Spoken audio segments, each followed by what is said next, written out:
প্রত্যেক জুম্মার নামাজের খুতবাতে খালি মেয়েদের নিয়ে খারাপ কথাই বলতে হবে? কেন ওই জুম্মার নামাজের খুতবাতে একটা ভালো কথা বলা যাবে না? সবকিছুতে নিয়ে এসে ধর্মকে এরকম মারামারি জায়গায় কেন নিয়ে আসেন? নারীবাদী।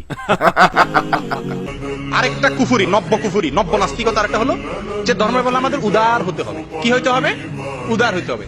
আমার সবচেয়ে আশ্চর্য লাগে এই নসিহতগুলা কারা করে? যাদেরকে মাটিতে শোয়া পেটের উপর একটা পাড়া দিলে শুদ্ধ করে সূরা ফাতিহাটাও বলতে পারবে না।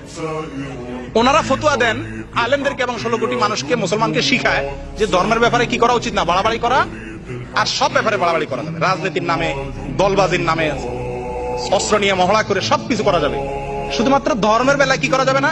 ধর্ম নিয়ে বাড়াবাড়ি করা ঠিক না। এটা বাড়াবাড়িটা কারে বলে? আল্লাহর আইন লঙ্ঘন করবা, আমি সেটার বিরুদ্ধে বলবো, এটা বাড়াবাড়ি বলে? কোনটা বাড়াবাড়ি আর কোনটা সঠিক এটার ফতোয়া দিবে উলামা ইকরাম। কিন্তু আজকে ফতোয়া দিচ্ছে কে? নাস্তিক এমপিরা, নাস্তিক টিভি টক শোরা, হিন্দুরা, তারা ফতোয়া দিচ্ছে। আল্লাহ কোরআনে বলছে ইন্নাল্লাহা লা ইউহিব্বুল মুতাদিন। আল্লাহ সীমা লঙ্ঘনকারী, বাড়াবাড়িকারীদেরকে আল্লাহ পছন্দ করে না। সেটা কি ধর্মের বেলা না যে কোনো বেলা?